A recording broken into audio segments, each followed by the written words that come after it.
Olá, amigos da Novo Tempo, sejam bem-vindos mais uma vez ao programa Bíblia Fácil. Todas as semanas estamos reunidos para estudar um tema da Palavra de Deus e nessa temporada, o livro do profeta Daniel.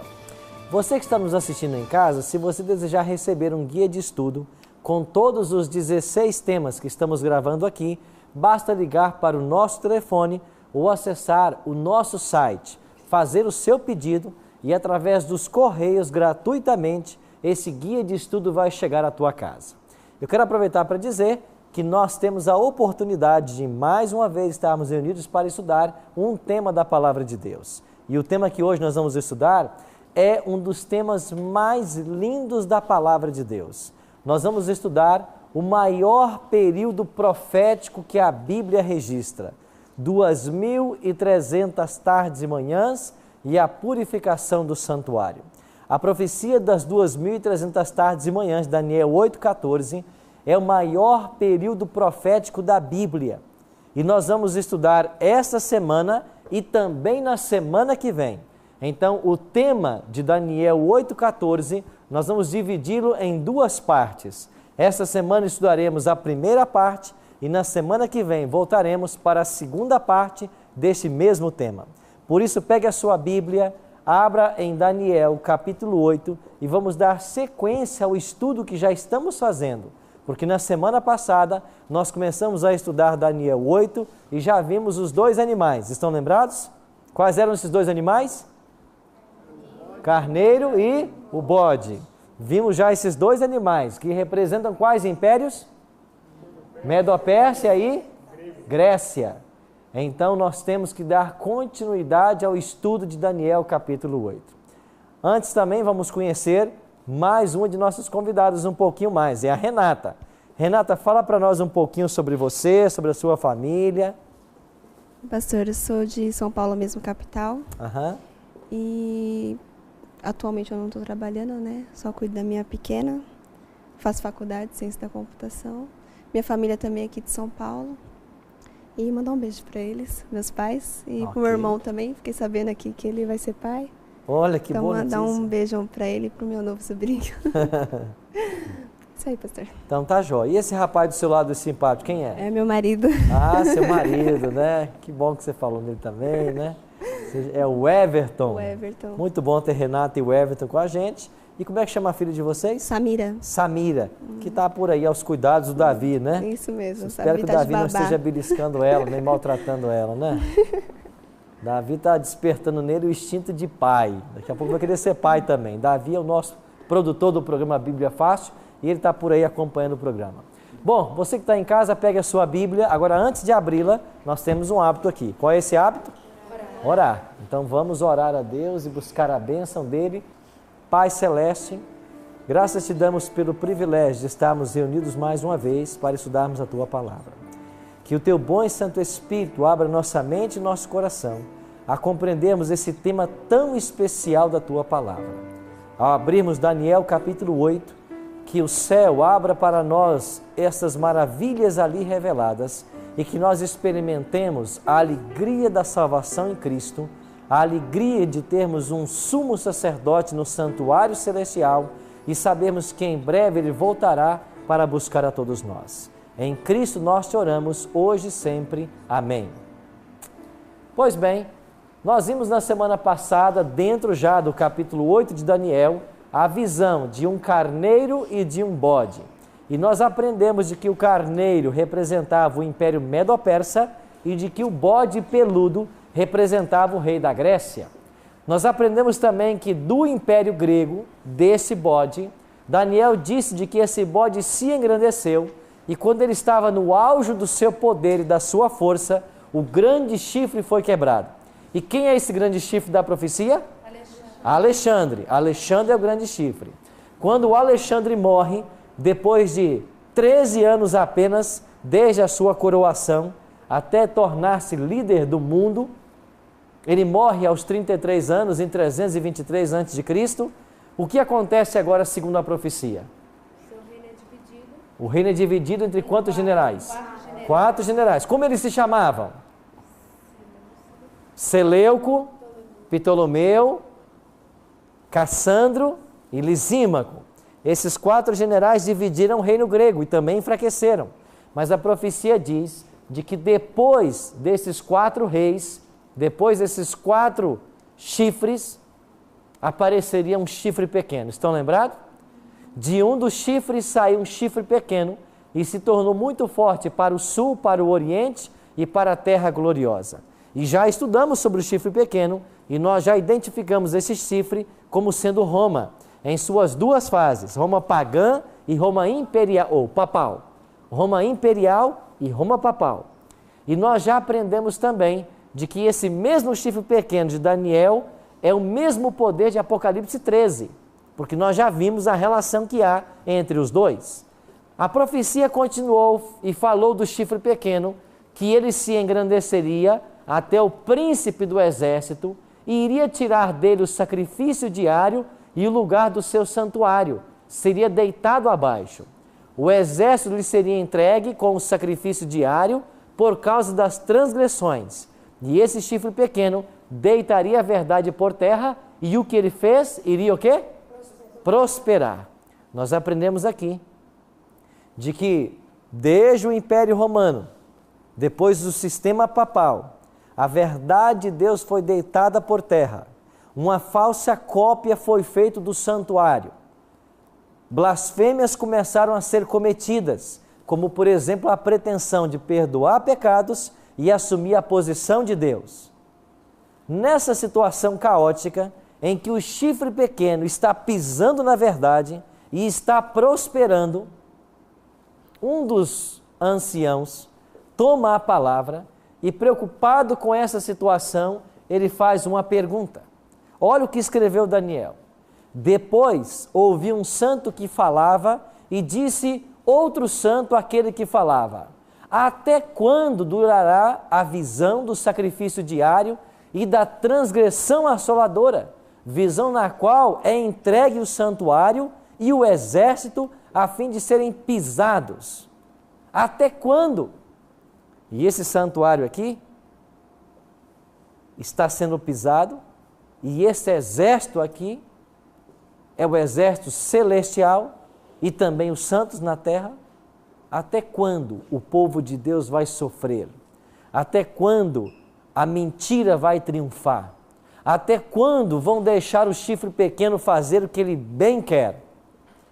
E então vem o texto central do livro do profeta Daniel. Daniel 8,14. Ele me disse: até 2.300 tardes e manhãs, e o santuário será purificado. Até quando o chifre pequeno fará o que bem entende? Até quando o povo de Deus vai ser perseguido? Até quando a lei de Deus vai ser pisada? Até quando o mal vai triunfar? E a resposta do céu é: até que se passem 2.300 tardes e manhãs. Agora acompanhe comigo o raciocínio do capítulo 8. O santuário estava sendo pisado e o santuário seria purificado, até a purificação dele, no final das 2.300 tardes e manhãs. Mas no santuário nós tínhamos 2 tipos de sacrifício.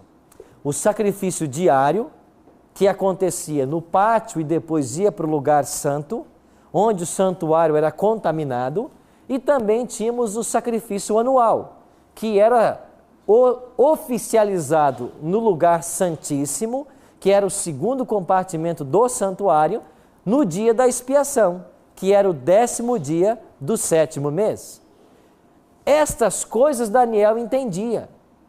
Então Daniel queria saber de que purificação estava sendo falada. Essa purificação do santuário, a que se referia? Um outro detalhe. Olha o que Daniel escreveu terminando o capítulo 8. A visão da tarde e da manhã que foi dita é verdadeira. Tu, porém, preserva a visão, porque se refere a dias ainda muito o quê? O anjo disse para Daniel: a visão das tardes e manhãs, 2.300 tardes e manhãs, é verdadeira, mas ela se refere a dias muito distantes, Daniel. E o próximo verso diz assim: eu, Daniel, enfraqueci e estive enfermo há alguns dias. Então me levantei e tratei dos negócios do rei. Espantava-me com a visão e não havia o quê? Quem entendesse. Mas espera aí, não havia quem entendesse? Daniel não havia já entendido de que o carneiro era a Medopérsia e o bode peludo era a Grécia? O anjo não disse isso para ele aí no capítulo 8? Mas o que é que Daniel não havia entendido? A visão das 2.300 tardes e manhãs. Então, da visão do capítulo 8, ele entendeu quem era o carneiro, quem era o bode, que o chifre pequeno iria se levantar. Agora, o que ele não entendeu é a que se referia a visão das 2.300 tardes e manhãs, que não era para os seus dias. O anjo disse, é para dias muito distantes. Ele não entendeu essa parte. E quando Daniel não entendeu, o que ele fez? A Bíblia diz de que Daniel foi orar e estudar as profecias em busca de respostas. Agora olha para a sua Bíblia em Daniel, no capítulo 9, versículo 2. Olha aí, Daniel 9, verso 2. No primeiro ano do seu reinado, eu, Daniel, entendi pelos livros de que o número de anos de que falara o Senhor ao profeta Jeremias, que haviam de durar as assolações de Jerusalém, era de quantos anos? 70 anos. Verso 3. Voltei-me o rosto ao Senhor para o buscar com oração e súplicas, com jejum, pano de saco e cinza. E a partir do verso 4 até o 19, Daniel faz uma oração.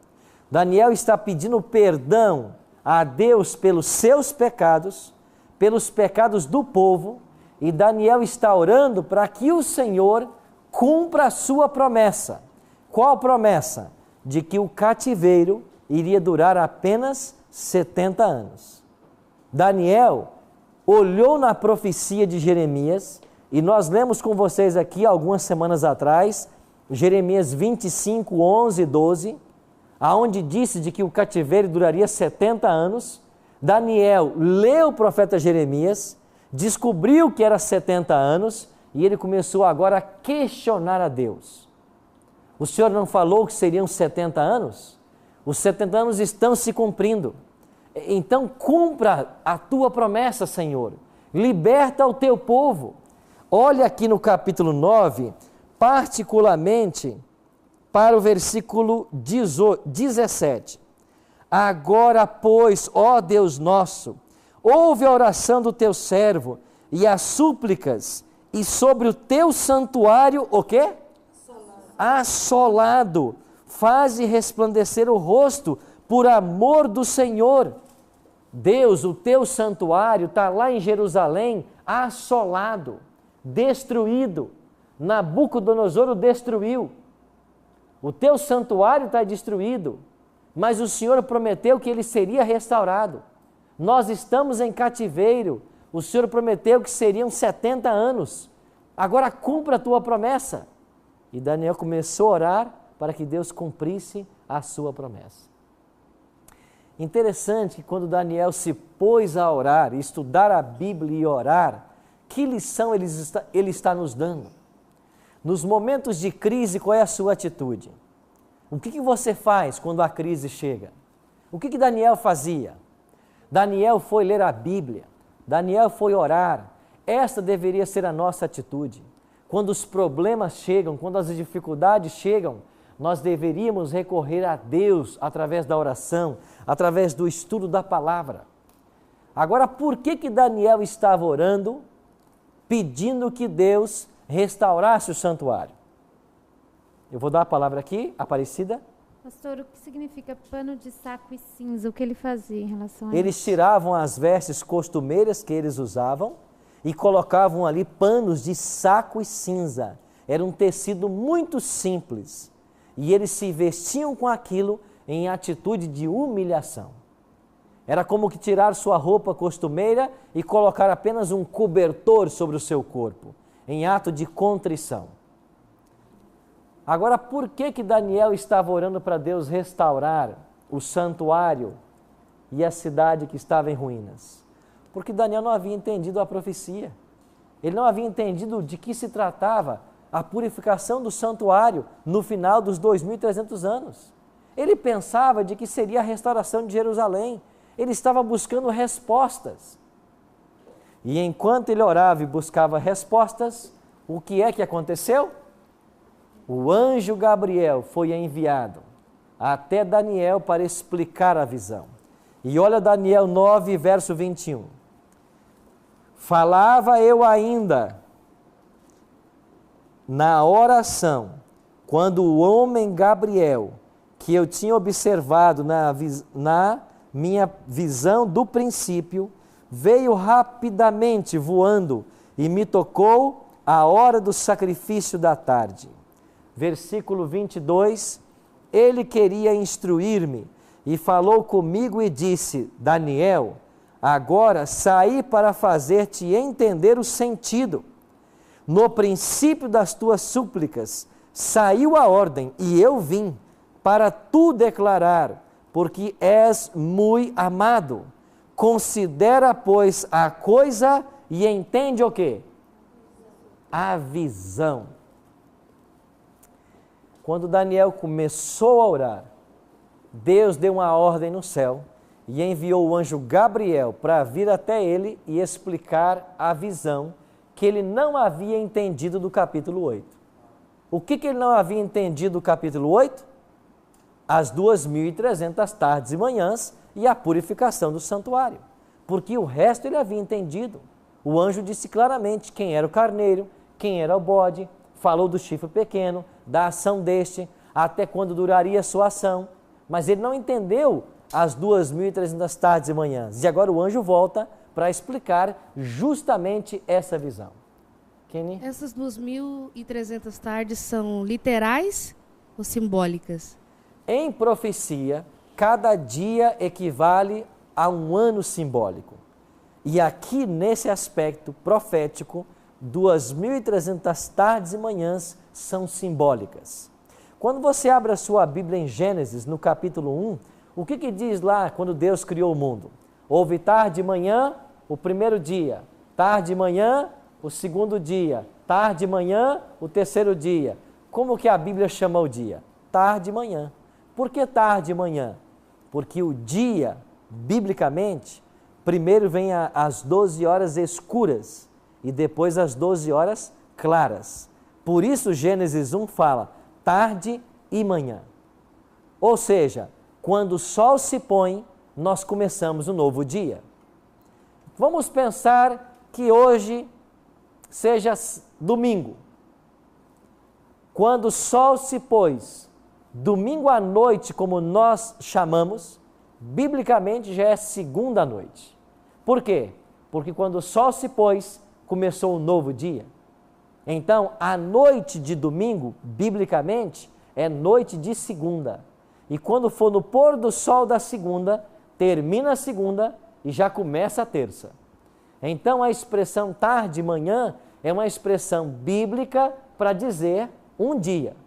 Então, são 2.300 dias. Mas, em linguagem profética, segundo Números 14, 34 e Ezequiel 4, 6 e 7, cada dia em profecia representa um ano literal. Então, nós temos 2.300 anos. Quando se passassem 2.300 anos, o santuário seria purificado. E a purificação do santuário tem a ver com um desfecho, tem a ver com o fim da obra do anticristo. Pois bem, o anjo começou a explicar para Daniel a visão. E ele então começou a falar da profecia das 70 semanas. Agora veja aí Daniel 9, verso 24. O anjo disse assim para Daniel: Daniel, 70 semanas estão determinadas sobre o teu povo, sobre a tua santa cidade, para fazer cessar a transgressão, para dar fim aos pecados, para expiar a iniquidade, para trazer a justiça eterna, para selar a visão e para ungir o Santo dos Santos. O anjo Gabriel disse para Daniel: Daniel, 70 semanas estão determinadas sobre o teu povo. Eu queria que você entendesse que a palavra determinadas, no original hebraico, ela significa literalmente 70 semanas estão separadas, cortadas para o teu povo. Se Gabriel veio explicar a profecia dos 2.300 anos, e ele está dizendo que 70 semanas estavam sendo cortadas para o povo de Daniel, esse período de tempo está sendo cortado da onde? Dos 2.300 anos. Isso quer dizer que o anjo, ele dividiu a profecia. 2.300 é o período completo.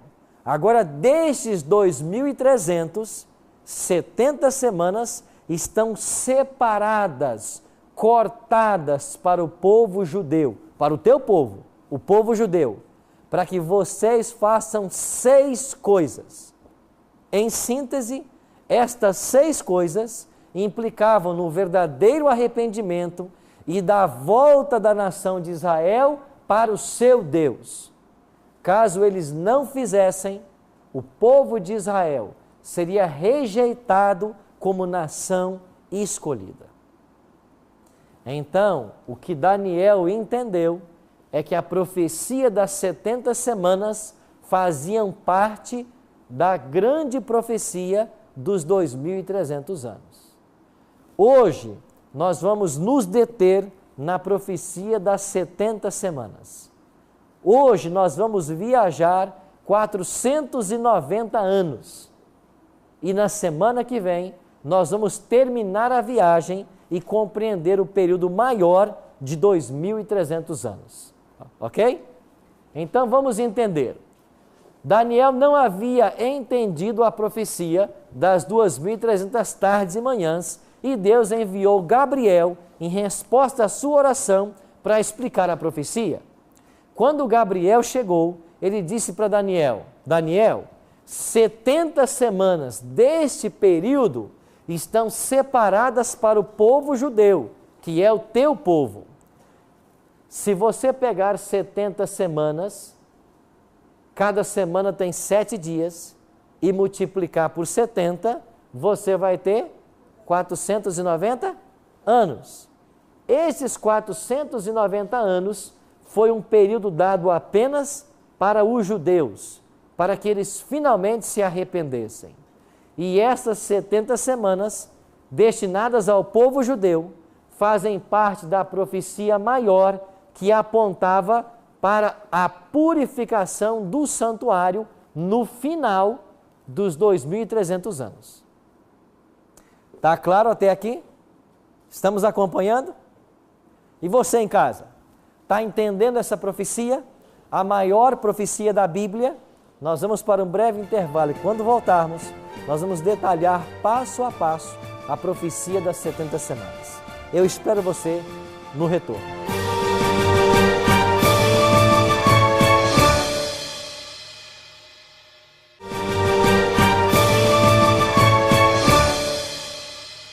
Pois bem, amigos, estamos de volta com o programa Bíblia Fácil. Hoje estudando Daniel capítulo 8, a maior profecia da Bíblia. A profecia que envolve o maior período de tempo, 2.300 anos da história humana. E destes 2.300 anos, 70 semanas ou 490 anos estavam destinados ao povo judeu. E em resposta à oração de Daniel, o céu enviou Gabriel. E esse poderoso anjo do céu veio à terra para dar a conhecer a Daniel esta profecia. Quando se passassem 2.300 tardes e manhãs, ou 2.300 anos, como já vimos aqui, o que é que iria acontecer nessa data aqui? A purificação do santuário, o santuário purificado. E a purificação do santuário está intimamente relacionada com a obra do anticristo. Porque tudo que estava sendo feito pelo anticristo duraria até que se passassem 2.300 tardes e manhãs e o santuário fosse purificado. Sim, minha amiga. Pastor, então estas 70 semanas já é fato consumado, já passaram? Já passaram, vamos ver agora. Porque eu aprendi até hoje que nós estamos vivendo a última semana. Das 70? É. Bom, os dispensacionalistas pensam assim, de que nós já vivemos 69 semanas e falta a última, a 70ª. Será que os dispensacionalistas estão corretos? Será que essa semana de Daniel está no passado ou está no futuro? Você que está me assistindo em casa, você crê que haverá uma 70ª semana no futuro? Que nós teremos ainda a vinda do anticristo, uma tribulação de 3 anos e meio, um arrebatamento secreto da igreja? É nisso que você crê? Então, deixe que a Bíblia responda a nossa pergunta. A pergunta da Quênia. Vamos ver o que a Bíblia fala sobre isso. Para que eu saiba, preste atenção aqui no detalhe. Está prestando atenção? Para que eu saiba quando o santuário seria purificado, eu só preciso de uma informação. Qual é? Qual é a informação que eu preciso para descobrir essa data quando o santuário será purificado e o anticristo será tratado como ele merece? Não é essa a resposta que eu espero de vocês? Para que eu saiba a data final, o que eu preciso saber? Hã? Exatamente, eu só preciso saber o quê? Quando começa. Porque se eu sei a data inicial, o que eu faço agora? Eu somo 2.300 anos e vou chegar a que data? Da purificação do santuário. Para que eu saiba quando o santuário será purificado e quando terão lugar os eventos que Daniel descreveu em relação ao chifre pequeno, eu só preciso de uma única informação. Quando é que começa esse período? Porque se eu souber quando começa, basta fazer uma adição de 2.300 anos. Não é simples a profecia? Pastor Alexandre.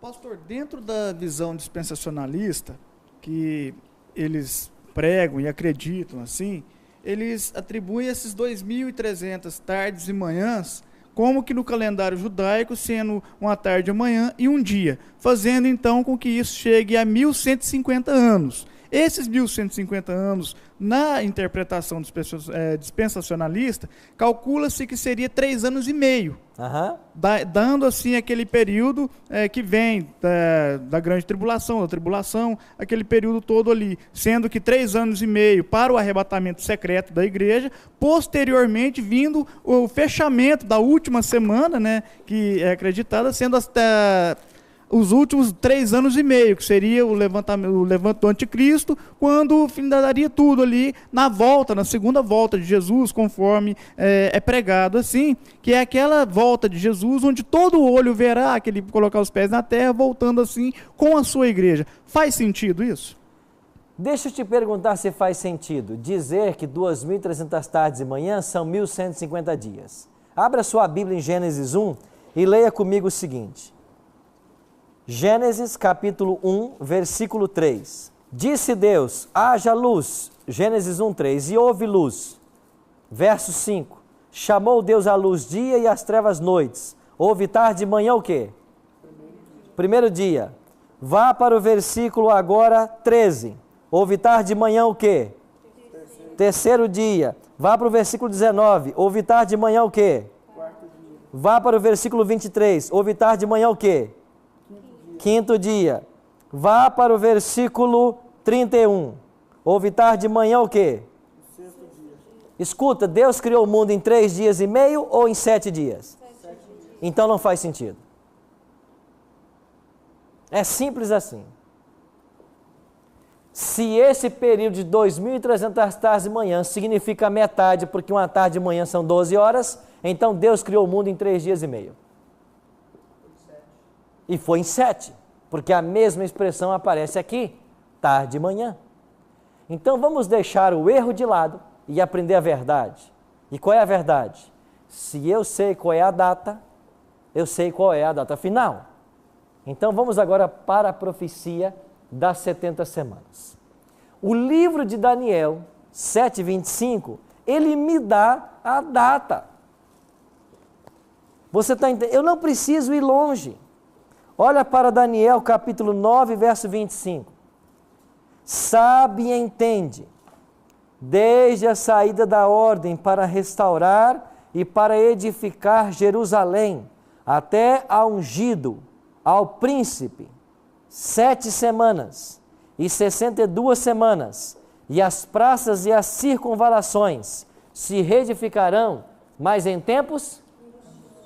Qual foi o evento que o anjo disse para Daniel?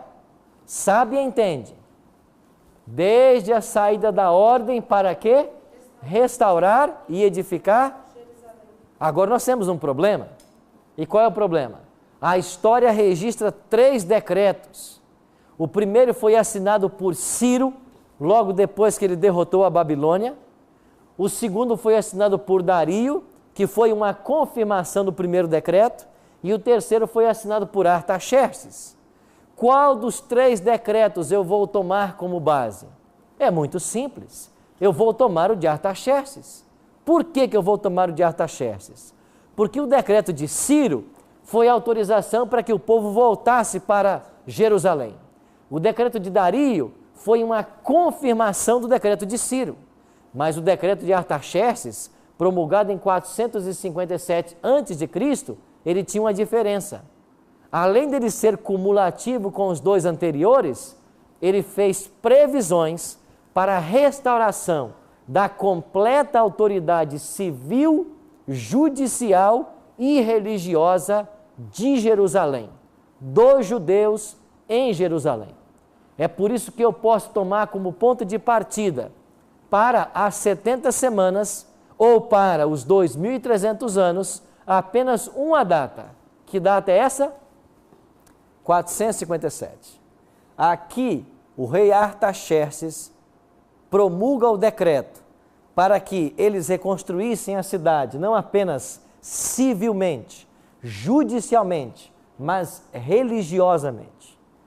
Tomando como ponto de partida o ano 457, se eu viajar 490 anos, que foram dados para a nação judaica, eu vou chegar a que ano? 34. Saindo do decreto, viajando 490 anos, que são 70 semanas para os judeus, eu chego ao ano 34. Então aqui está o período de graça dada para o povo judeu. Então vamos estabelecer agora a linha do tempo. No ano 457, nós temos o decreto de Artaxerxes. Então aqui está o ponto inicial das 70 semanas e concomitantemente dos 2.300 anos, porque eles começam no mesmo momento. Agora o anjo divide a profecia para Daniel e diz assim: Daniel, desde a saída da ordem para restaurar e edificar Jerusalém, 7 semanas e mais o quê? 62 semanas, até quem? O ungido, o Messias. Por que é que o anjo dividiu a profecia em 7 semanas e depois 62 semanas?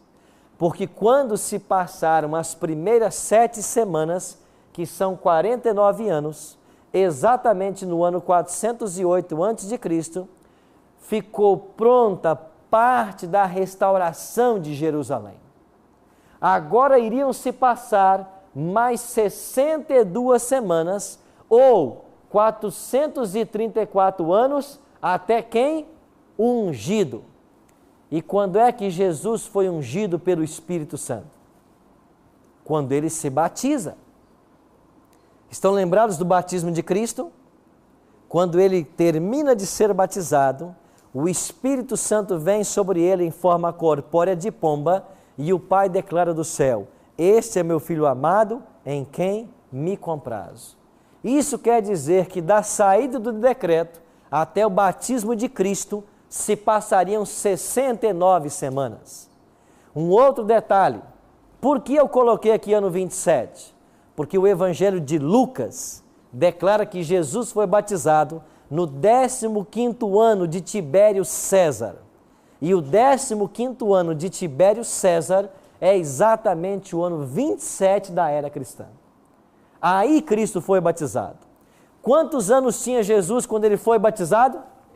30 anos. Mas por que ele tem 30 anos e nós ainda estamos no ano 27?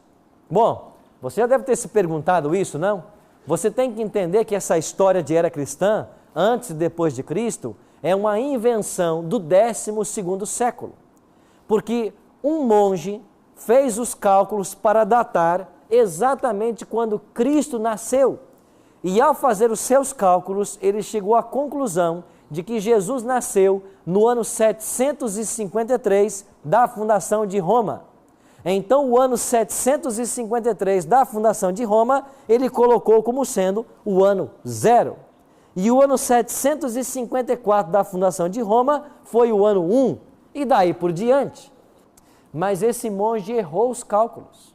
E quando ele datou o ano 0, Jesus já estava com 3 para 4 anos de idade. É por isso que no ano 27, Jesus já tem cerca de 30 anos. Agora, olha que interessante. Acompanhe na sua Bíblia em Daniel capítulo 9, verso 27. O que diz o verso 27? Ele, quem? O Messias, fará firme aliança com muitos por quanto tempo? Uma semana são quantos anos? 7. Se você está no ano 27 e você viaja mais 7, você vai até que ano? 34. O Messias, Cristo, faria firme aliança com muitos por uma semana, mas na metade da semana, o que ele faria? Ele faria cessar o sacrifício contínuo. E o que é que aconteceu? Na metade da 70ª semana, no ano 31, Cristo foi crucificado com 33 anos de idade.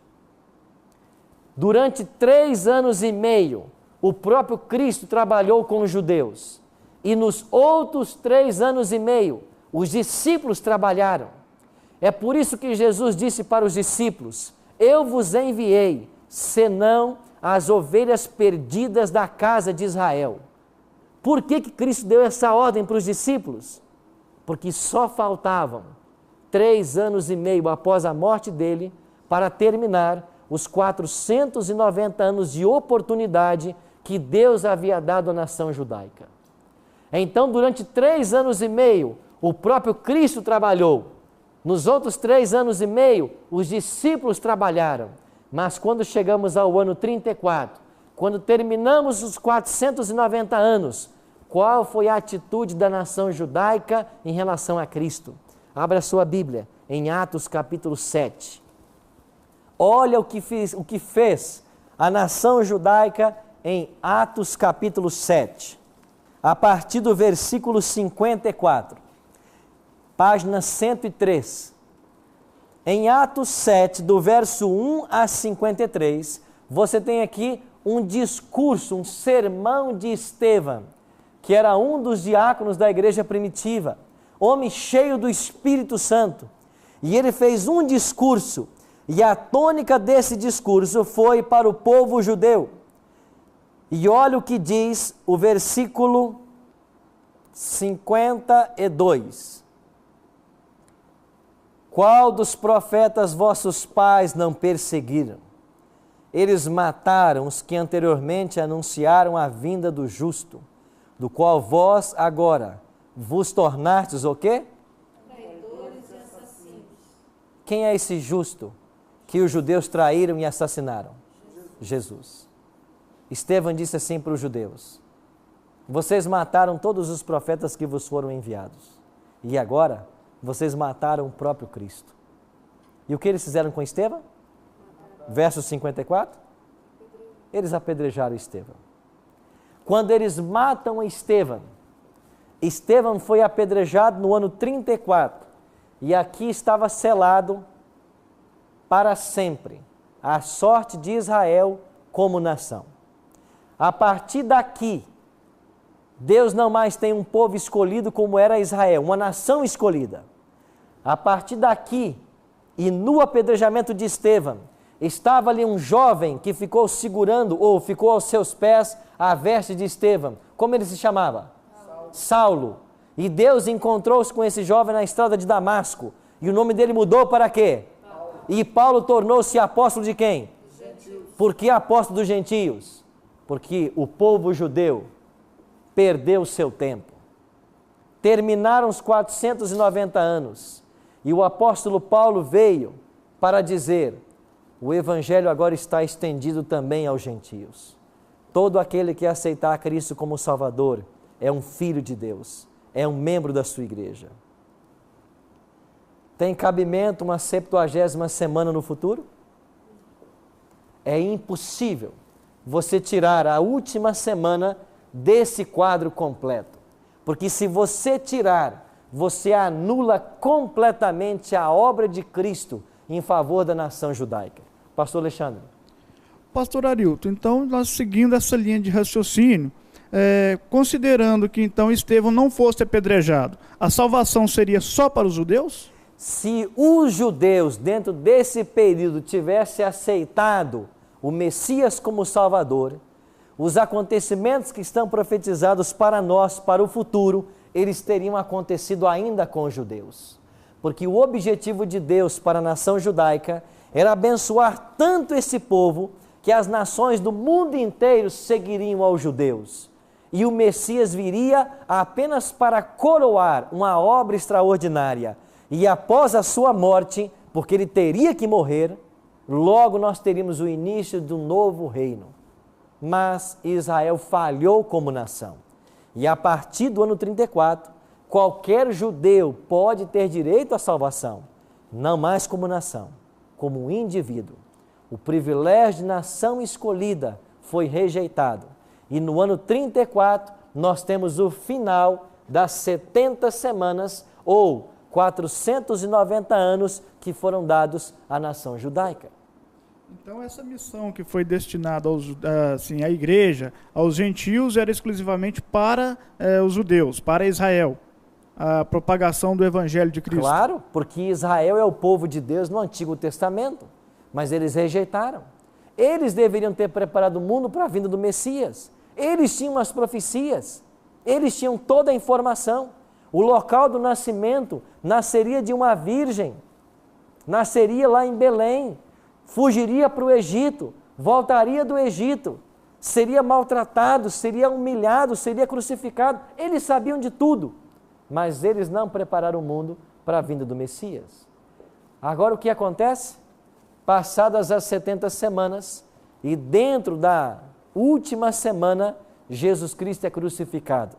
E quando Jesus Cristo é crucificado, Mateus 27, 50 e 51, diz que o véu do santuário rasgou-se de alto a baixo. Ou seja, com a morte de Cristo, o santuário terrestre não tem mais finalidade alguma, porque agora nós temos um sumo sacerdote no céu. E eles, com o apedrejamento de Estevão, eles selaram para sempre a sua rejeição. E todas as profecias apontavam para o Messias, e eles rejeitaram. 490 anos. Deus levantou vários profetas. Daniel foi um deles. Zacarias, Ageu, Malaquias. Profetas após profetas advertindo o povo. Vocês têm um período de arrependimento. Se vocês não se arrependerem, vocês vão perder o privilégio de nação escolhida. Mas se passaram 490 anos e eles não compreenderam a obra de Cristo. Hoje vamos caminhar até aqui. Na semana que vem, nós vamos partir das 70 semanas para os 2.300 anos. e entender o que vai acontecer ou o que aconteceu no final dos 2.300 anos.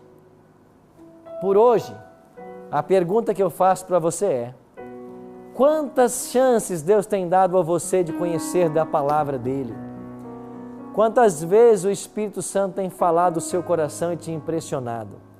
E a pergunta é: tem você atendido o conselho do Espírito Santo? Está você colocando a sua vida nas mãos do Pai? Ou você está tão preocupado com as coisas desse mundo que não tem tempo para Deus? Ou a sua religião é vazia, cheia de formalismo? Quem é Cristo para você? Daniel 9 declara de que ele, Daniel, era um homem muito amado pelo céu. Todos nós somos amados pelo céu. Deus nos ama muito. E todas as vezes que nós voltarmos para a leitura da Bíblia e para a oração, anjos também serão enviados para nos ajudar na compreensão dessas verdades. Por isso, meus amigos, estamos nos aproximando do fim da história desse mundo. Eu e você precisamos fazer também o devido preparo. Haverá um dia de que a oportunidade também findará para todo ser humano. Nós chamamos esse momento de o fechamento da porta da graça, quando não mais haverá esperança de salvação. Toda decisão tem que ser tomada antes desse dia, antes que se cumpra Apocalipse 22:11, quando é declarado: continue o justo sendo justo e o ímpio continue na prática da impiedade. Quem é santo, santifique-se ainda, e quem está na prática do pecado, continue na prática do pecado. Chegará esse momento onde nós passaremos do limite de salvação, de oportunidade.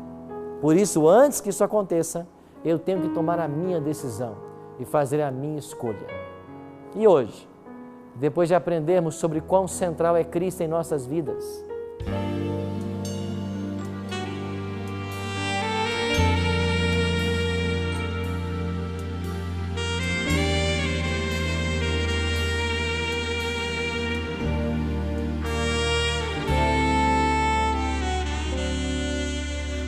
Santo dos Santos, sentado atrás do véu, tendo a arca da promessa, sacerdote de poder. Só Ele quem pode ali penetrar e um sacrifício oferecer e os pecados expiar. Mas o véu então rasgou-se, mostrando o santo lugar. Lá no monte atroz, numa rude cruz, que Ele me alcançou. Eu posso ir ao Santo dos Santos, me prostrar, fazer minha petição. Posso ir ao Santo dos Santos, mesmo sendo tão pequeno. Seu plano me aproximou, estou perto do grande Deus.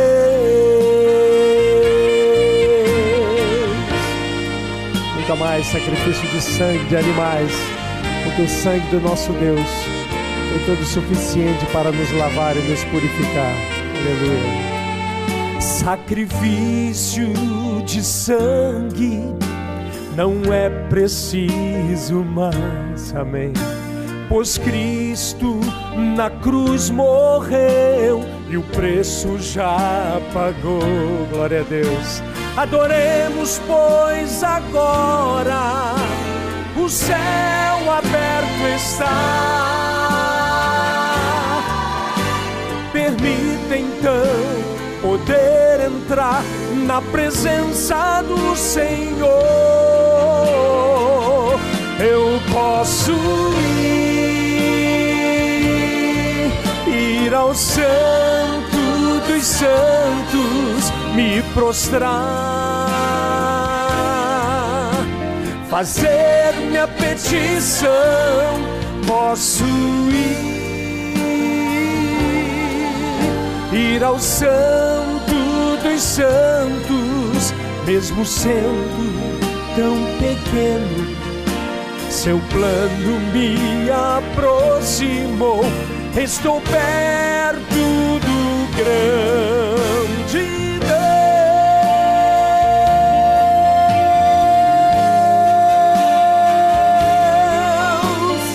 Eu e você podemos ir agora, Ele nos ouvirá no Santo dos Santos. Eu posso ir ao Santo dos Santos, me prostrar,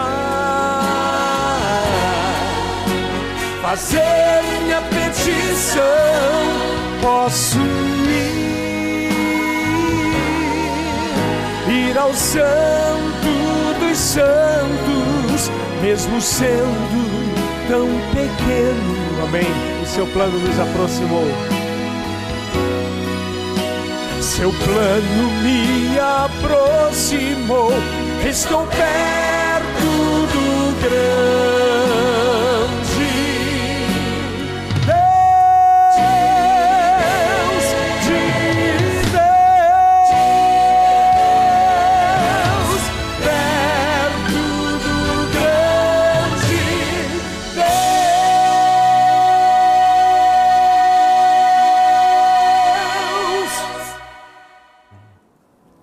É assim que você deve se sentir, perto do grande Deus, porque o Cristo está vivo e está no santuário celestial, esperando a sua entrega, o seu coração.